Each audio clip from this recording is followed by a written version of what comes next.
तो स्वागत है आप सभी का मेरे इस यूट्यूब चैनल में जिसका नाम है ज्ञान लर्निंग। दोस्तों आज का वीडियो बहुत ही इंटरेस्टिंग होने वाला है, इसलिए लास्ट तक देखते रहिए। What is the difference between fuse और एमसीबी में क्या डिफरेंस है। दोस्तों फ्यूज का जो सिंबल होता है वो इस तरीके से रहता है कि इस तरीके से जो है ना फ्यूज का सिंबल होता है, या फिर इसको हम ऐसे भी जो है ना सिंबल से हम रिप्रेजेंट करते हैं फ्यूज को। लेकिन जब भी हम एमसीबी की बात करते हैं तो एमसीबी या तो सिंगल पोल होगा या डबल पोल होगा, थ्री पोल होगा या फिर 4 पोल के भी आते हैं। लेकिन एमसीबी के सरफेस पे जब आप उसका सर्किट देखिएगा तो इस तरीके से रहता है। एक पोल के लिए इस तरीके से डायग्राम बना हुआ रहता है सिंगल पोल के लिए। इसके बाद डबल पोल के लिए जो है ना 2 ठो रहता है, ये 2 ठो रह गया। और 3 पोल के लिए जो है ना इस तरीके से रहता है। और आगे भी जैसे नेक्स्ट 4 पोल का यदि है तो इस तरीके से जो है तो ये हो जाएगा 4 पोल।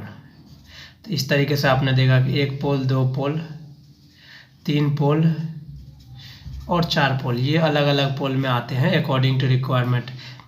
डबल पोल वहाँ पे यूज करते हैं जहाँ पे सिंगल फेज सप्लाई के लिए एक न्यूट्रल, एक फेज के लिए डबल पोल यूज करते हैं।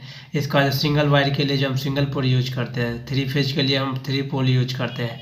और जहाँ पे 3 फेज और न्यूट्रल यूज करना हो वहाँ पे जो है ना 4 पोल का यूज करते हैं। फ्यूज और एमसीबी में क्या डिफरेंस है दोस्तों? फ्यूज का जो यूज होता है वो ओवरलोड और शॉर्ट सर्किट कंडीशन में प्रोटेक्शन सेफ्टी पर्पस के लिए इसका यूज किया जाता है। लेकिन इसका यूज जो है ना ओवरलोड और शॉर्ट सर्किट में तो यूज किया जाता है, साथ में ये बहुत ज़्यादा मोर सेंसिटिव डिवाइस होता है एमसीबी, सडनली वो ट्रिप हो जाता है। नेक्स्ट बात करते हैं कि फ्यूज जो होता है वो शॉर्ट सर्किट के बाद जो है ना ये ओपन हो जाता है। इसके बाद जो है ना उसको हमें रिप्लेसमेंट करना पड़ता है, या उसको जो है ना रिवायरेबल करके, रिवायरेबल फ्यूज यदि है तो उसके ऊपर दूसरा तार लपेट के वापस से हम उसको यूज कर सकते हैं। लेकिन इसमें क्या होता है कि एमसीबी कंडीशन में क्या होता है कि आफ्टर शॉर्ट सर्किट के बाद जैसे हमारा एमसीबी ट्रिप हो जाता है तो उस कंडीशन में क्या होता है कि हमको वापस से रीसेट करके अगेन हम उसको यूज में ला सकते हैं। लेकिन उसको जो है हमें रिपेयर करना पड़ता है या फिर चेंज करना पड़ता है। इसका यदि हम बात करें, इसका जो यूज किया जाता है कि ऑन ऑफ के जैसा हम फ्यूज को यूज नहीं कर सकते। सपोज जैसे 3 फेज मोटर चला रहे हैं और उस कंडीशन में यदि एक फेज के लिए यदि हम फ्यूज निकालते चले जाए तो मोटर डबल फेज पे आ जाएगा या फिर सिंगल फेज पे आ जाएगा, उस कंडीशन में हमारा मोटर जल सकता है। एमसीबी का यूज जो है ना as a switching like on off purpose के लिए भी यूज किया जाता है, क्योंकि एक साथ ये जो है ना एक साथ ऑन होता है और एक साथ ऑफ होता है, तो जिस कारण एज ए स्विचिंग के लिए इसका एमसीबी का यूज किया जाता है। नेक्स्ट बात करें कि फ्यूज का जो कॉस्ट होता है वेरी लेस होता है। सपोज जैसे 1 एम्पियर का 2 से 3 रुपये में मिल जाएगा, और 10 एम्पियर का यदि हम फ्यूज लेने जाएंगे तो 15 से 20 रुपये तक हमें फ्यूज मिल जाएगा। लेकिन एमसीबी की यदि बात करें तो एमसीबी ज़्यादा कॉस्टली होता है एज कम्पेयर टू फ्यूज। जैसे इसका जो कॉस्ट यदि देखें तो 3 एम्पियर तक 200 रुपये तक मिलेगा, 10 एम्पियर तक 400 से 500 रुपये तक मिलता है। इस प्रकार जो है ये ज़्यादा कॉस्टली होता है एमसीबी। फ्यूज का जो रेंज होता है यहाँ पे ये 5 मिली एयर से लेकर के 1000 एम्पियर तक जो है ना फ्यूज का यूज करते हैं जनरली। लेकिन जो है ना एमसीबी का जो रेंज होता है 100 एम्पियर तक एमसीबी ही सही रहता है। उससे ज़्यादा रेंज के लिए हमें एमसीसीबी का यूज करना पड़ता है। नेक्स्ट बात करें इसका शॉर्ट सर्किट टाइम जो है ना ट्रिपिंग टाइम का जो रेंज है 0.02 सेकेंड है, लेकिन इसका जो ट्रिपिंग टाइम है वो 0.01 से लेकर 0.05 सेकेंड तक है। वो हमें पता नहीं चलता है कि हमारा फ्यूज जो है या फिर ऑन है या ऑफ है। लेकिन एमसीबी के कंडीशन में हमें जो है ना ईजी शो हो जाता है, ईजी इंडिकेट कर देता है कि हमारे जो है ना स्विच से पता चल जाता है कि ऑन है, ऑफ है या ट्रिप कंडीशन में। ट्रिप के कंडीशन में सेंटर में आ जाता है और ऑन के कंडीशन में जो है ना ऊपर रहता है, ऑफ के कंडीशन में नीचे रहता है। तो ये चीज़ हमें क्लियर शो हो जाता है, लेकिन फ्यूज में क्लियर करना मुश्किल रहता है।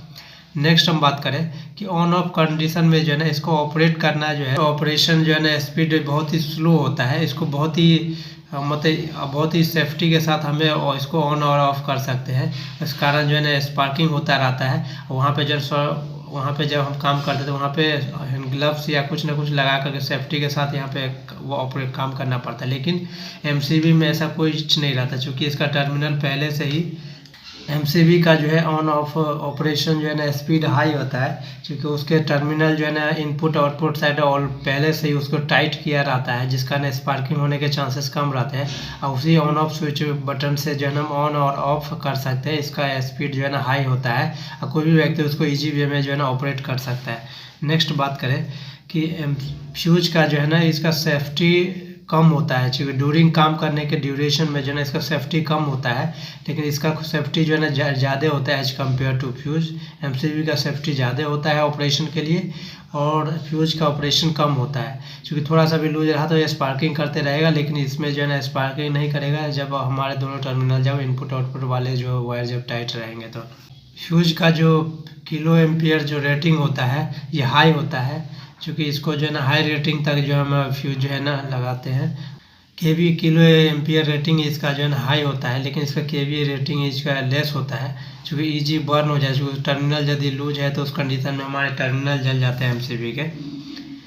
और ड्यूरिंग हाई करंट के कारण, चूँकि जब शॉर्ट सर्किट होता है तो हाई करंट जनरेट होता है, जिस कारण क्या होता है ना एमसीबी के जनरली जो है ना उसके पॉइंट जल जाते हैं और हाई करंट नहीं झेल पाते। लेकिन यदि हम फ्यूज की बात करें तो फ्यूज का जो किलो एम्पियर रेटिंग जो होता है वो बहुत हाई होता है। वीडियो से रिलेटेड आपके मन में यदि कोई सवाल है तो कमेंट करके ज़रूर पूछ सकते हैं।